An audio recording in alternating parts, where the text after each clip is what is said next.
Hello students. So today we are going to discuss question number 17, 18, 19 and 20th of your exercise 5.2 and today we are going to finish this exercise. Okay. So in the question number 17 the statement is find the 20th term from the last term of the AP. देखिए statement को बिल्कुल ध्यान से समझिए आपको क्या कहा गया है. From the last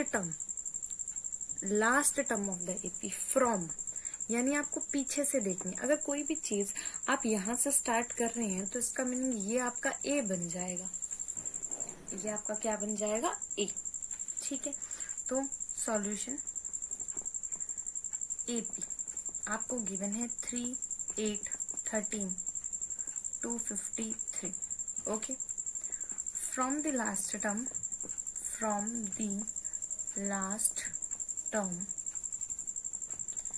AP sum of AP A is 253. Okay. अब वैसे देखा जाए तो जो आपका D होता है वो होता है 8 माइनस 3. बट हम सारा सिस्टम जो है वो क्या कर रहे हैं? रिवर्स कर रहे हैं. क्या कर रहे हैं? रिवर्स. तो इसलिए ये वैल्यू जो है वो क्या हो जाएगी? 3 minus 8. It will be minus 5. आपको निकालनी थी 20th टर्म. तो same formula an is equal to a plus n minus 1 into D.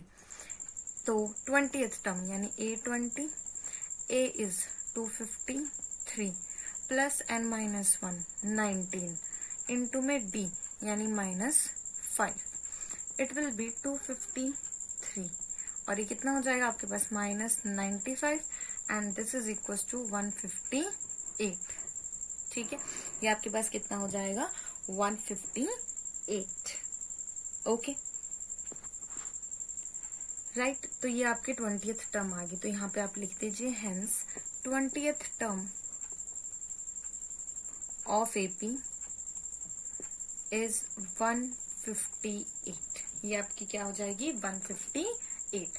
After that let us discuss about the question number 18. Okay. Question number 18 की बात करते हैं. The sum of 4th and 8th term of AP is 24. ठीक है. जो आपको given है आप उसको सीधा सीधा लिखिए. A4 प्लस A8 24 गिवन है. ओके. इसका meaning A plus 3D and A plus 7D. आपको 24 गिवन है.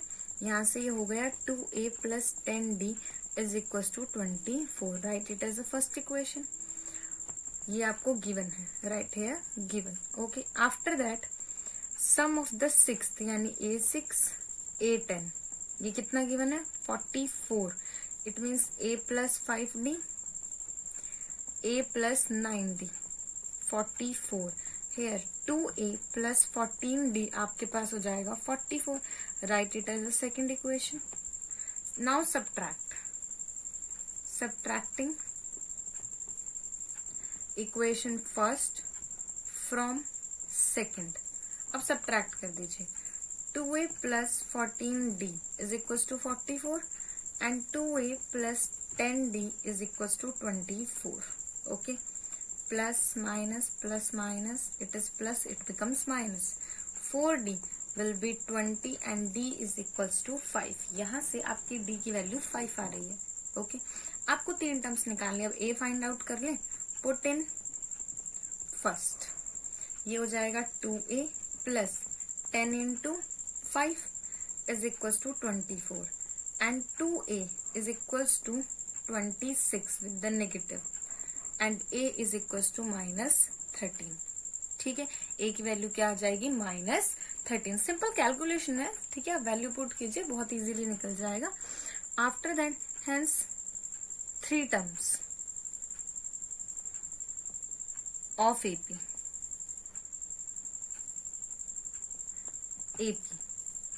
क्या हो जाएगी? फर्स्ट इज माइनस 13 में आपने D को ऐड किया -8 में फिर से D को ऐड किया -3.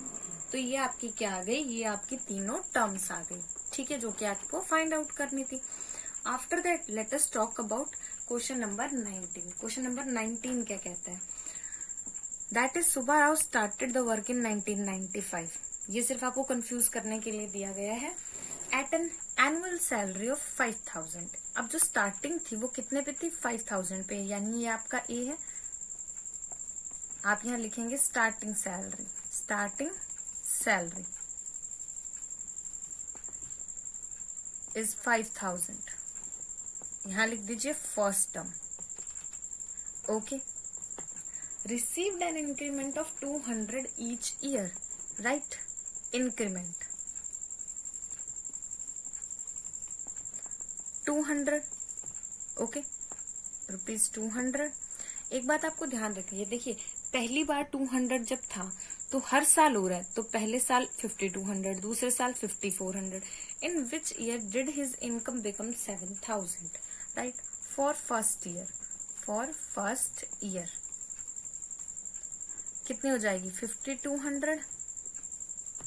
For second year it will be, sorry, for first year it is 5000, for second year it is 5200। पहले साल में तो 5000 ही है हमारे पास। And for third year 5400। इसी के अंदर फिर 200 का इंक्रीमेंट हमने फिर लगा दिया, ठीक है? तो डी आपके पास कितना है? कितने का इंक्रीमेंट है आपके पास? 200 का, ठीक है? तो ये आपकी आ गई डी की वैल्यू, ये आपकी डी की वैल्यू आ गई। ओके, आपको डी पता है, ए पता है, right? And in which year, मैंने आपसे बोला जब भी आपसे इस तरीके की चीज पूछी जाए तो आपसे क्या पूछा जा रहा है? आपसे एन पूछा जा रहा है। Okay, let a n is 7000। Okay, now अब आपको पता ही है a n is equals to a plus n minus 1 into d. Okay, d आपको पता है, ए आपके पास है 5000, ए एन आपके पास है 7000। सभी वैल्यूज का फॉर्मूले में पुट कर दीजिए, वहां से आपकी एन की वैल्यू आ जाएगी, ठीक है? वहां से आपकी एन की वैल्यू आ जाएगी। In that year income is 7000। इस तरीके के क्वेश्चन तो हम पहले भी कर चुके हैं, इसमें आपको कंफ्यूज होने की जरूरत नहीं है। After that let us talk about ये क्वेश्चन नंबर 20। ये क्वेश्चन नंबर 20 जो है वो क्या कह रहा है? Ramkali saved ₹5 in the first week of a year, then increased her weekly saving। देखिए स्टार्टिंग में उसने ₹5 सेव किए। सॉल्यूशन, फर्स्ट सेविंग आप यहाँ लिखिए, फर्स्ट सेविंग।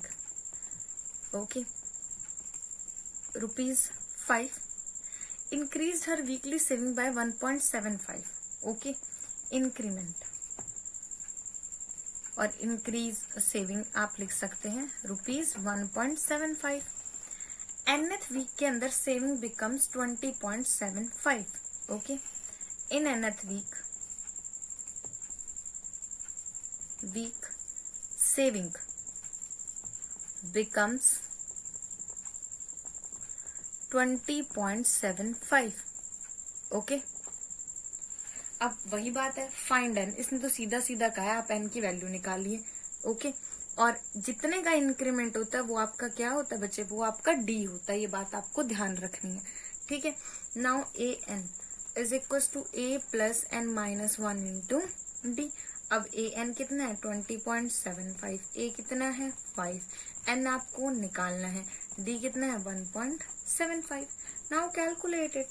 20.75, ठीक है, is equal to 5 plus 1.75। It is a simple calculation, ठीक है, जो कि आप बहुत इजीली कर सकते हैं। अब इसको इधर ऐड कर दीजिए, ये हो जाएगा आपका 20.75 plus 1.75 minus 5 is equal to 1.75 n. And when you solve it what you get, that is, जब आप इसको सॉल्व करेंगे तो आपकी जो वैल्यू आएगी वो आएगी 17.50, 1.75 n। 17.50 by 1.75, that is your n। Point से point cancel and it is 1 and 0, तो n की वैल्यू क्या आ गई? 10, ठीक है? सो इन दी 10th week, sorry, in 10th week, not the, in the 10th week weekly saving becomes 20.75, ठीक है? 10th वीक में जो है वो सेविंग कितनी हो जाएगी? 20.75। राइट। तो इस तरीके से इस क्वेश्चन को आपको सॉल्व करना है और लिखना है। In the next video we will talk about your next exercise. Thank you so much.